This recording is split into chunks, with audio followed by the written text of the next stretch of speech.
બરાબર છે. નીચેના વિધાનો ખરા છે કે ખોટા તે લખો. એક સમબાજુ ત્રિકોણનું માપ 10 સેમી તો તેની અર્ધ પરિમિતિ 30 સેમી થાય. હવે સમબાજુ ત્રિકોણ હોય તો એમાં શું થાય ખબર? એ નું માપ બી 10, બી નું માપ બી 10 અને સી નું માપ બી કેટલું થાય? 10. તમને શું પૂછ્યું છે? એમાં પરિમિતિ નહીં, શું પૂછ્યું છે? તો અર્ધ પરિમિતિનું સૂત્ર S બરાબર શું આવે?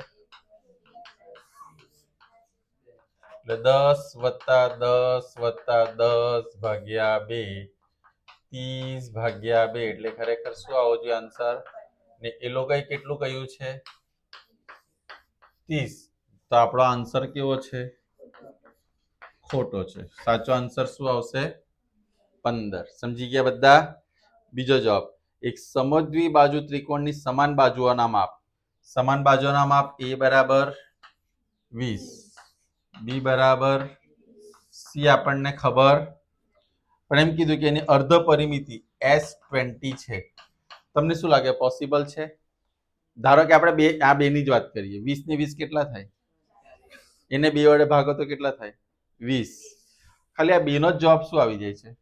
20. હજુ ત્રીજું તો ઉમેરવાનું, તો 20 જવાબ તો નહીં હોઈ શકે.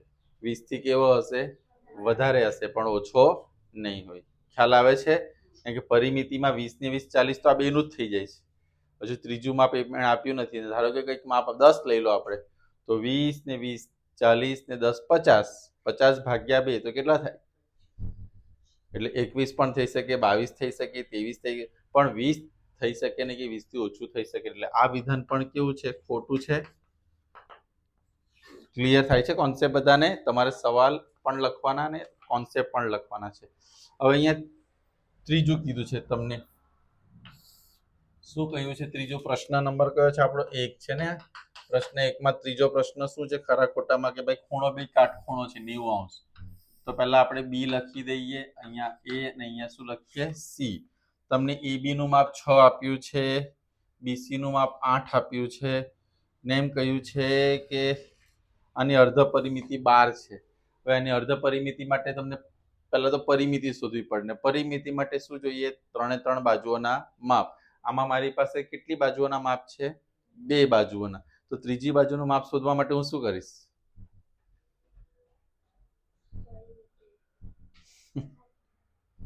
પરિમિતિ છે જ નહીં આમાં. ત્રીજી બાજુનું માપ શોધવા માટે આમાં શું કરીશ બોલો? કાટખૂણો. તો શું કરીશ કાટખૂણો હોય તો?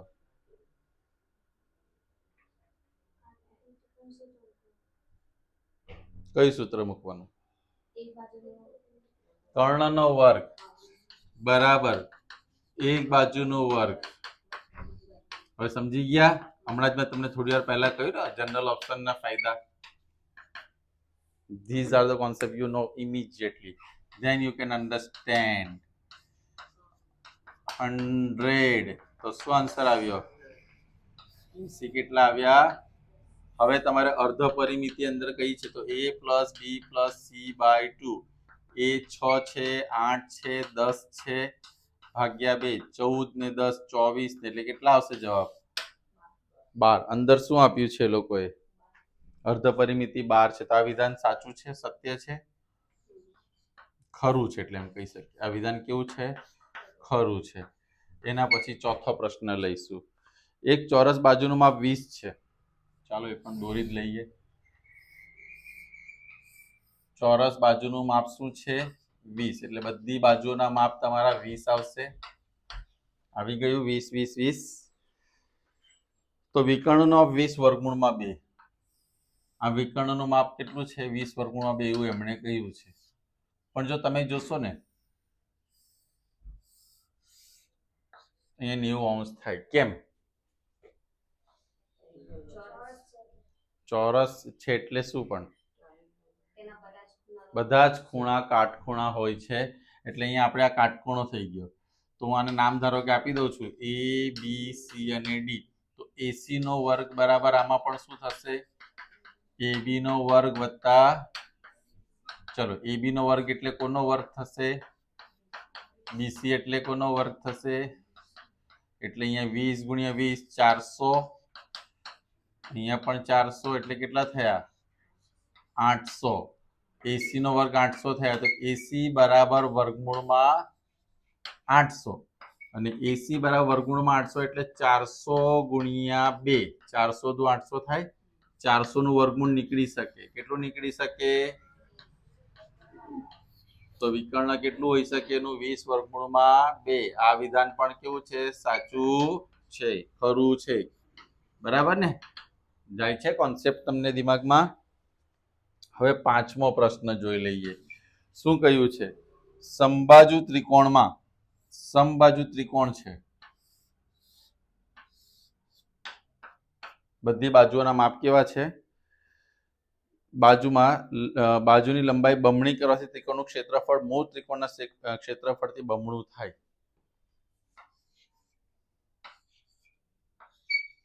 તે કામ કરીએ આપણે છે ને તમને એક દાખલો લઈને સમજાવી દો કે આની બધી બાજુનું માપ છે 6 અને 6 તો પહેલા આપણે આનું ક્ષેત્રફળ શોધીએ આનું ક્ષેત્રફળ શું હશે કોઈ સમબાજુ ત્રિકોણના ક્ષેત્રફળનું સૂત્ર મને કહેશે વેરી ગુડ વર્ગમૂળ 3/4 બાજુનું માપ શું છે 6 નો કેટલા થયા 36 4 નવામ 9 વર્ગમૂળમાં 3 આવ્યા હવે એમણે શું કીધું બાજુનું માપ બમણું કરી નાખો એટલે 6 ના કેટલા કરી નાખો 12 કરી નાખીએ આપણે બરાબર ચલો તો આ જ સૂત્ર આવશે વર્ગમૂળ 3/4 12 નો વર્ગ કેટલો થાય 144 તો 144 ને તમે ભાગી શકો 4 વડે 4 તાલી 12 4 છંગ તો 36 વર્ગમૂળમાં 3 બમણું એટલે શું થવું જોઈતું હતું 9 નું શું થવું જોઈતું હતું 18 તો અહીંયા તો શું થઈ ગયું 9 ચોક 36 એટલે કેટલા ગણું થઈ ગયું સમજી ગયા એટલે બાજુનું માપ બમણું કરો તો ક્ષેત્રફળ કેટલા ગણું થાય છે 4 ગણું એટલે આ વિધાન આપણા માટે કેવું છે ખોટું છે કેવું છે ક્લિયર થઈ બધાને વાતમાં નેક્સ્ટ પ્રશ્ન નંબર આપણે જોઈશું સૌથી પહેલા હું પ્રશ્ન 3 બતાવી દઉં છું કારણ કે એમાં બધા સૂત્રો જ છે રાઈટ તો પ્રશ્ન 3 ની વાત કરીએ 3 અને 4 આપણો લગભગ પતી જશે પછી પ્રશ્ન 2 અલગથી કરીએ પ્રશ્ન 3 શું કહે છે ચોરસનું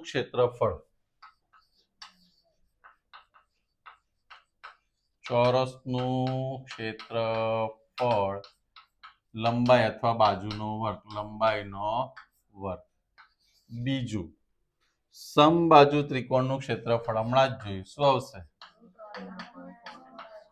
સમબાજુ ત્રિકોણનું ક્ષેત્રફળ શું આવશે વર્ગમૂળ 3/4 બાજુનો વર્ગ ત્રીજું કોણ કહેશે મને લંબચોરસનું ક્ષેત્રફળ લંબચોરસનું શું આવશે લંબાઈ ગુણ્યા પહોળાઈ રાઈટ પછી હું મોઢે પૂછીશ તમને ટેન્શન નહીં લેતા સમબાજુ ચતુષ્કોણનું ક્ષેત્રફળ જો સમબાજુમાં પહેલા તો આકૃતિ દોરીએ તમને સમબાજુ એટલે જેની બધી બાજુના માપ સરખા હોય બરાબર છે એમાં વિકર્ણ અને ડાયાગોનલ કહેવાય D1 D2 તો સમબાજુ ચતુષ્કોણનું ક્ષેત્રફળ શોધવા માટેનું સૂત્ર શું આ ખબર છે 1/2 ગુણ્યા 1 વિકર્ણ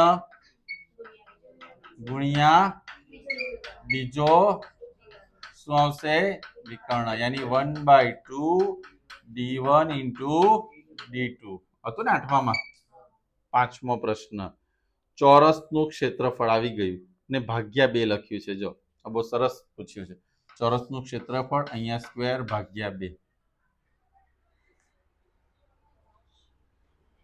ચોરસનું ક્ષેત્રફળ શું છે લંબાઈનો વર્ગ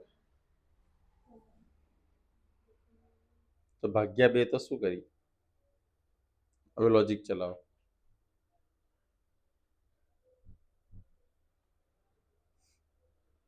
ખબર પડી હું શું કહેવા માંગુ છું બોલો ચોરસનું ક્ષેત્રફળ નોર્મલી શું લખો તમે લંબાઈનો અહીંયા ભાગ્યા 2 કર્યું છે મેં તો ગુણ્યા 2 કરી દો કારણ કે આપણું મેઇન સૂત્ર તો આ જ છે તો જે છે એને આપણે ઉડાવવાનું છે તેને ઉડાવવા માટે ઉપર શું કરીશું આપણે ખ્યાલ આવી ગયું કન્ફ્યુઝન હે હવે this is what actually require સમાંતર બાજુ ચતુષ્કોણનું ક્ષેત્રફળ શું આવે? સમાંતર બાજુ ચતુષ્કોણનું ક્ષેત્રફળ સમાંતર બાજુ ચતુષ્કોણમાં પાયો ગુણ્યા વેધ. નહીં સમજ પડી તો જો સમજાવું છું. સમાંતર બાજુ ચતુષ્કોણ હોય ને એનામાં આવો આપણે વેધ દોરીએ એટલે આ પાયો. હવે તમને થશે આમાં 1/2 પાયો ગુણ્યા વેધ કેમ નહીં આવે? તો સમાંતર બાજુ ચતુષ્કોણ છે ને એની અંદર બે ત્રિકોણ આવેલા છે. કેટલા ત્રિકોણ આવેલા છે? એક ત્રિકોણનું શું આવે? 1/2 પાયો ગુણ્યા વેધ. બીજા ત્રિકોણનું શું આવે? 1/2 પાયો ગુણ્યા વેધ. 1/2 એટલે અડધું. અડધું શું થઈ જાય? આખું થઈ જાય. એટલા માટે શું આવે? વેધ ગુણ્યા પાયો. કોની વાત કરીએ છીએ? સમાંતર બાજુ ચતુષ્કોણનું. શું આવશે સૂત્ર? પાયો ગુણ્યા 7th ક્વેશ્ચન. શું કહે છે? હેરોનના સૂત્રમાં એસ તમને ખબર છે શું દર્શાવે છે? સેમી પેરીમીટર અર્ધ. હેરોનના સૂત્ર મુજબ ત્રિકોણનું ક્ષેત્રફળ તમને ખબર છે. કાટકોણ ત્રિકોણનું ક્ષેત્રફળ કોણ કહેશે? 1/2 ગુણ્યા પાયો ગુણ્યા. ક્લિયર? ચલો પ્રશ્ન 4. ક્લિયર થાય છે ને બધાને? 16 સેમી બાજુ વાળું સમબાજુ ત્રિકોણનું ક્ષેત્રફળ 8 સેમી બાજુ વાળા ત્રિકોણના ક્ષેત્રફળ કરતા કેટલા ગણું થાય? એક કામ કરીએ. 16 સેમી બાજુ વાળું એટલે સમબાજુ ત્રિકોણ જ થયો ને? ત્રિકોણ છેદમાં કઈ સેમી બાજુ વાળું લઈ લો? 8 સેમી બાજુ વાળું ત્રિકોણ. તો 16 સેમી વાળું માટે બી સૂત્ર વર્ગમૂળ 3/4. કોનો વર્ગ આવશે? અને વર્ગમૂળ 3/4 કોનો વર્ગ આવશે? આ વર્ગમૂળ 3/4 તો એમ જ ગયું. 16 નો વર્ગ શું થશે? અથવા એક કામ કરો ને 16 ગુણ્યા 16 8 ગુણ્યા 8 8 દુ 16 8 દુ 16 બે દુ કેટલા થશે? કેટલા ગણું થશે?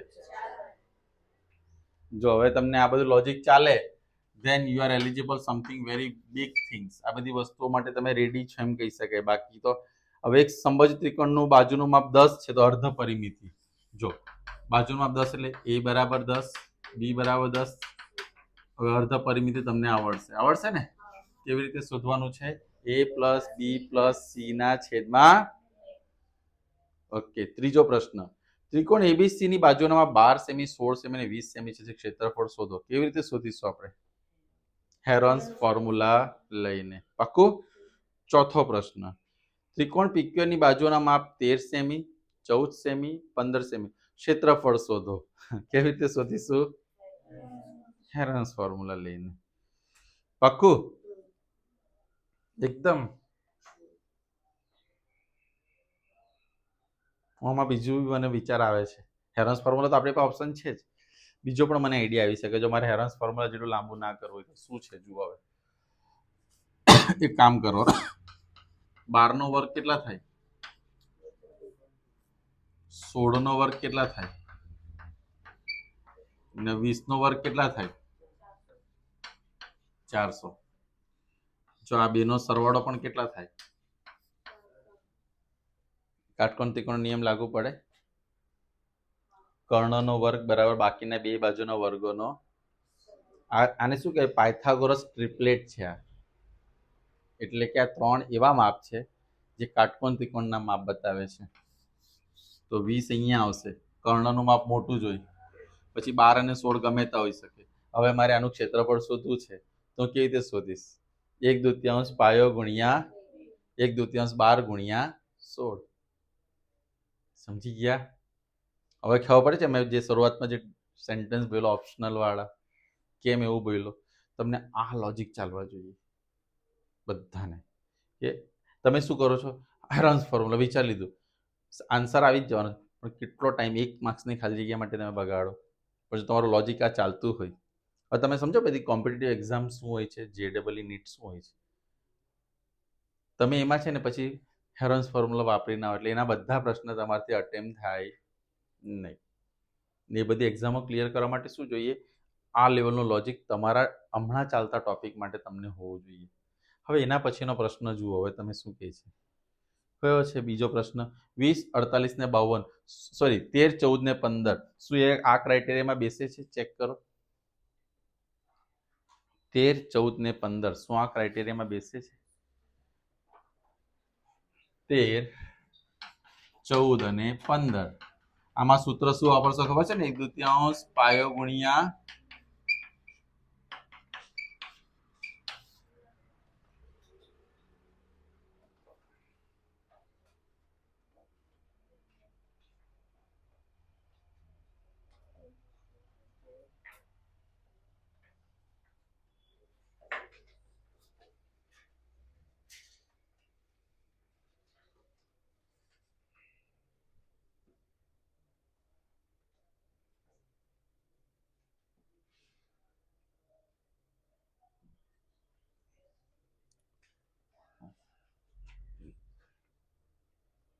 નથી બેસતું ને?